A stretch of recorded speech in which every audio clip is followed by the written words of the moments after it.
In this video, I'll show you 4 ways to respond when a child is struggling to regulate his emotions, feelings, and behavior, and also how to figure out which one of these ways to respond with. So stick around.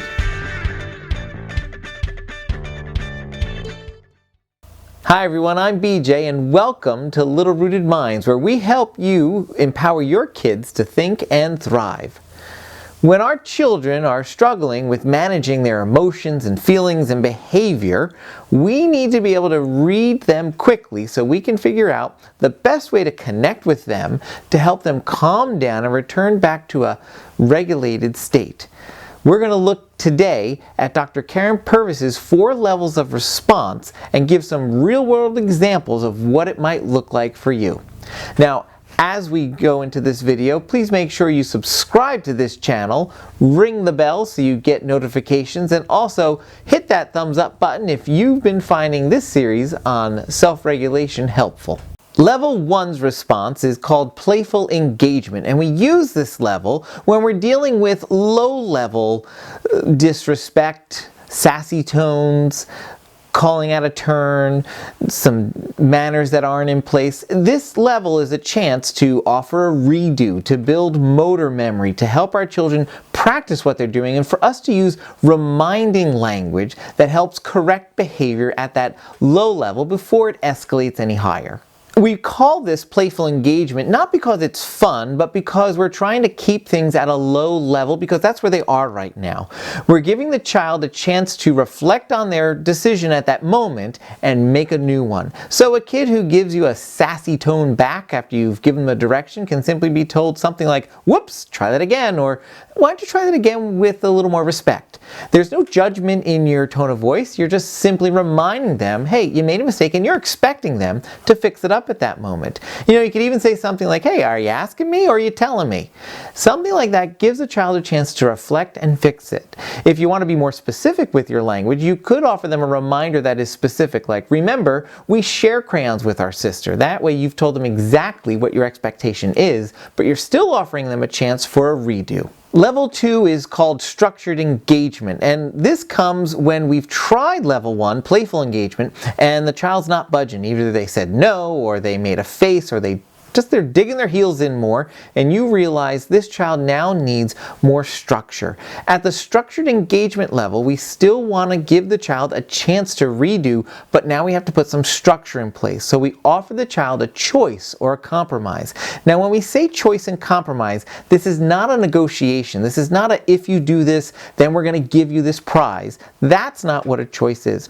A choice is offering options that are still under my authority as the adult that I'm comfortable with, but allow you some small option or choice that helps you feel like you're in charge a little bit. For example, maybe your child doesn't want to make their bed in the morning, and you try that playful engagement of when they say no, and you say, "Whoops, try that again," and they dig their heels in a little bit more. Now you're going to move to level 2, that structured engagement. You're going to offer a choice. There's a couple ways you can go.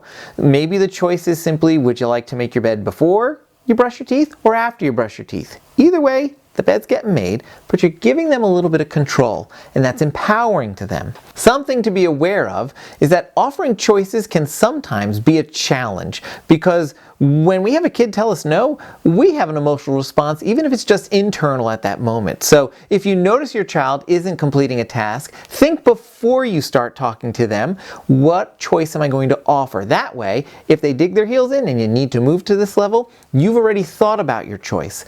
The second thing to be aware of is that you need to offer a real choice. Saying something like, "Well, do you want to make your bed or do you want to get in trouble?"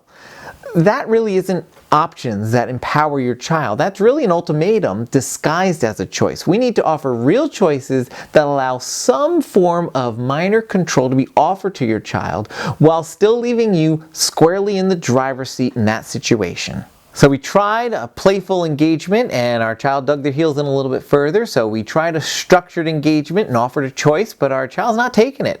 Maybe they're getting angry now. Maybe they're yelling a little bit or stomping or crying, or somehow you can see they're really struggling with self-regulation at this moment. And so we need to move into level 3, calming engagement. Really the goal is to help our child start to self-regulate or co-regulate to get them back down to a calm state.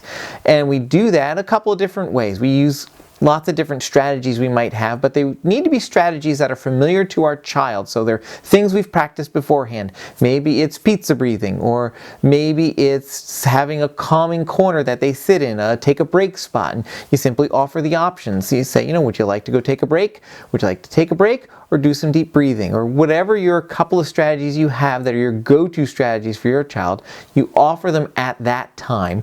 So that way they can start to co-regulate or self-regulate. Level 4 is called protective engagement because it's at this level where dysregulation is so concerning that there's a threat of danger or physical harm. Children are screaming and yelling and throwing things and kicking, and there's a chance of someone getting hurt. And so safety now becomes the main goal at this level. No matter what, when we reach level 4, it tells us somewhere along the line of the other 3 levels, we didn't catch a trigger and our response didn't match what that child needed at that moment. Now that you've seen the 4 levels of response, I think level 3 tends to be where most questions come from, because it's where kids end up and spend a lot of time in if they're really struggling with this issue of self-regulation. So my question is, what are some strategies that you have to help children calm down? We're going to be making a video with some of those strategies already, but you never know, you might have a strategy that is not in our videos that helps someone else. So go ahead and put your comment down below. Thanks for watching this video. I hope you found it helpful, and that now when you see a child starting to experience some slight dysregulation, you know how to respond at a different level based on what you're seeing, and hopefully help that child to regulate at the lowest level possible to avoid those big blow-ups. And if you like this video, make sure to hit that like button, and also hit the round logo if you're not subscribed yet, and that'll subscribe you to this channel. And remember to check out some of our other videos on self-regulation, and always remember, it takes a big heart to grow little minds. Thanks everybody.